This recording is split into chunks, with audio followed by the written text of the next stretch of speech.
Como estaba dicho en los títulos, cirujanos plásticos están denunciando desde hace algún tiempo que médicos no especializados realizan procedimientos quirúrgicos y alertan sobre estos riesgos. Estuvo trabajando sobre este tema Deli Leonel Vera. ¿Cómo andamos, Deli? Bienvenido, buenas noches. ¿Qué tal, Miguel Rosario? Un saludo para todos en casa. Y es así, es una situación que está preocupando a mucha parte de la sociedad y también a los propios cirujanos plásticos, porque están asegurando que hay médicos que no estudiaron la carrera de cirujanos plásticos y están realizando estos procedimientos que se venden en las redes sociales, que la gente entra a las redes sociales y se da cuenta de que están a la venta, por ejemplo, estos tipos de procedimientos y bueno, concurren. ¿Y qué pasa con los riesgos muchas veces que después tienen que atender aquí en nuestro país? Hablamos con la Sociedad de Cirujanos Plásticos del Uruguay, en la que nos reconocen que existe una tendencia creciente hacia los procedimientos mínimamente no invasivos en lo que refiere a la cirugía estética en el mundo, y cada vez se solicitan más cirugías ambulatorias que prometen mínimas cicatrices y recuperaciones más cortas. Esto es también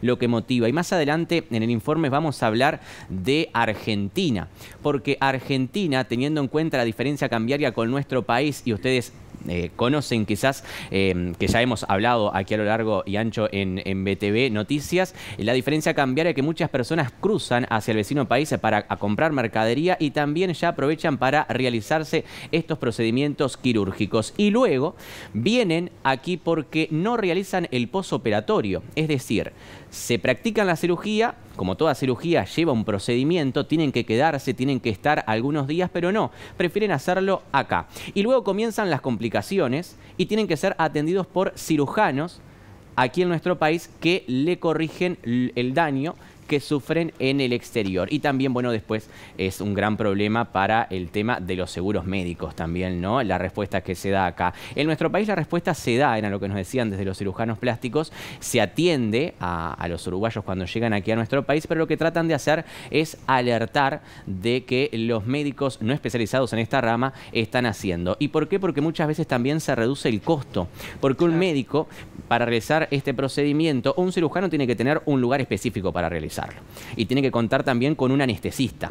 En este caso, por ejemplo, es un consultorio pequeño en el que tampoco hay anestesistas para llevar adelante, y lo que hace es bajar los costos, ¿no?, de lo que saldría una cirugía normal en un lugar donde tiene que realizarse. Hablamos con integrantes de la sociedad y nos contaron que todo procedimiento debe ser realizado en una sala de operaciones con todas las medidas de higiene y no en un consultorio común. Hablamos precisamente con Gonzalo Fossati, quien es el vicepresidente de la Sociedad de Cirugía Plástica del Uruguay, y dijo que hay médicos, como le decíamos al principio, que están incurriendo en realizar esta práctica para la que no estudiaron. Vemos hoy que hay otros médicos de otras especialidades incurriendo en temas en los cuales ellos no fueron formados, ¿tá?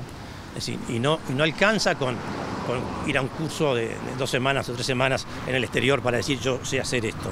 No, en realidad tienen que estar haciendo toda la formación quirúrgica de origen hasta el final para poder no solo manejar la cirugía, sino manejar eventuales complicaciones. Nadie debería operar a nadie si no está preparado para enfrentar complicaciones, ¿tá? Y en ese sentido son los cirujanos plásticos los que fueron entrenados y preparados para ello.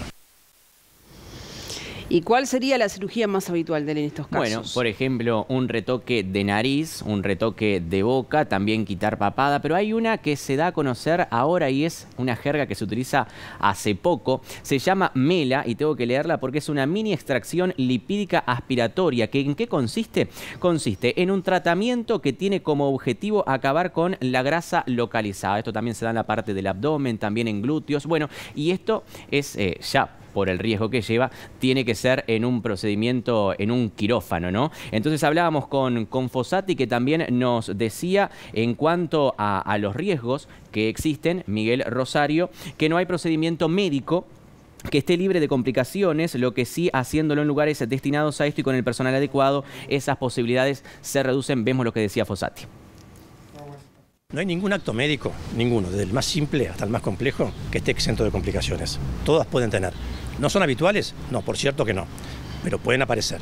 Bueno, en caso de aparecer, el cirujano que operó debe estar entrenado para poder resolverla, porque el paciente necesita una solución, necesita que alguien resuelva ese problema, ¿tá? Si no, de veras se transforma en una angustia para el paciente y para el entorno familiar, ¿tá? Y en ese sentido, solamente creemos que los cirujanos plásticos que hicieron toda su formación como cirujanos plásticos están capacitados para ello. Por eso advertimos en ese sentido, que sepan a quién consultan. ¿Y los riesgos que pueden ser? ¿Infecciones, por ejemplo? Pueden ser infecciones, pueden ser necrosis de parte de los tejidos, puede haber complicaciones que sean leves y puede haber complicaciones que sean severas, severas. Por lo cual es bueno que sepan lo que están haciendo. Nadie le puede decir a un paciente en la consulta que la cirugía que le va a hacer no puede llegar a tener complicaciones. Podemos decir, no es habitual que tengamos complicaciones, pero no podemos certificarle que no va a tener ninguna complicación.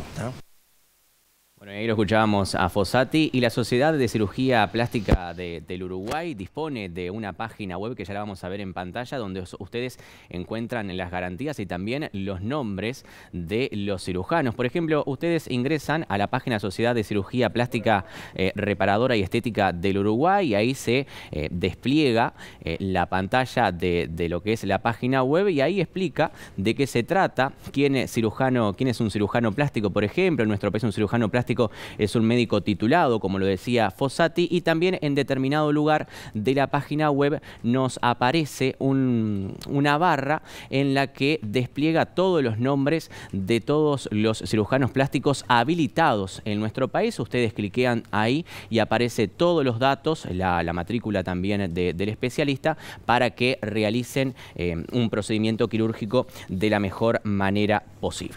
¿Qué motiva todo esto, Deli? Bueno, se podría decir que en muchos casos quizás el dinero, pero no sería uno de estos de los casos, porque Fossati nos decía de que no es muy caro aquí en nuestro país realizarse una cirugía plástica y no varía tanto los precios con Argentina. Dice que en nuestro país es muy accesible. Y también, por ejemplo, lo que tiene que ver con esto de que mucha gente aprovecha para cruzar a Argentina y ya de paso se hace un retoque de nariz, un retoque de boca, pero vemos lo que nos decía en cuanto a lo que motiva a las personas a realizarse un procedimiento quirúrgico.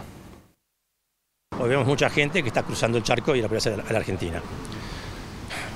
Por un lado, yo comprendo el hecho de que en la Argentina hoy, por razones cambiarias, los precios son beneficiosos para ellos, son de más bajo costo. Aunque las cirugías estéticas en Uruguay, de veras que no son cirugías para unos pocos. Es una cirugía que no son de precios desmedidos y la mayor parte de la población tiene acceso a ella, o puede acceder a ella. El drama con la gente que se va a operar fuera del país es qué pasa si tiene una complicación en el posoperatorio. Y lo vemos hoy con frecuencia. Se operaron en la Argentina, vinieron para acá, una semana después de operados, y están con un problema médico que hay que resolver. Se resuelven, sí, lo resolvemos nosotros. Pero el paciente vive una situación de angustia que es brutal. Hay diferencia, pero no tanto como la gente cree. Ahora, ponerle un precio en Uruguay es muy difícil porque depende del profesional, depende del tipo de anestesia, depende de la clínica donde se opera. Así hay muchos factores que juegan, y depende de la cirugía, obviamente. O sea, es muy difícil ponerle un margen de precio porque puedo equivocarme y estoy induciendo al error. Son mucho más accesibles de lo que la gente cree, mucho más no le van a quitar el sueño en lo económico y sí le van a dar más garantías en lo que tiene que ver con el resultado y con el seguimiento de esas cirugías que se efectuaron. Una cirugía de aumento mamario, por ejemplo, tiene el posoperatorio inmediato, es el posoperatorio a corto plazo y el posoperatorio alejado. En realidad, un paciente que se opera de aumento mamario va a ver a ese cirujano el resto de su vida, porque periódicamente, cada tantos años, va a ir a consultar al cirujano a ver cómo estoy, mirame esto. Y eso solamente se consigue si se operan acá. Bueno, el famoso turismo médico hablaba Fossati en este último tape, y destacar que, bueno, si alguien se realiza un procedimiento quirúrgico en el exterior, realiza el posoperatorio aquí en nuestro país y le surge algún tipo de complicación, aquí en nuestro país se atiende, se da la asistencia. Para ir cerrando, decirles que también hay una advertencia de los cirujanos, que vamos a dejarlo para un próximo informe, de que médicos que no tienen el título, médicos extranjeros, están realizando procedimientos sin validar el título en nuestro país. Muy bien, y se supone que los denuncian donde tienen que denunciarlos. Claro que sí. ¿O nos lo dicen solo a nosotros? Nos lo dicen. No, no es una pregunta para que me responda. Lo dejamos para la próxima, ¿le parece? Me parece muy bien. Gracias, Deli. Por favor, a ustedes. ¿Qué se arreglaría usted? Me lo dice también después. ¿Cómo no?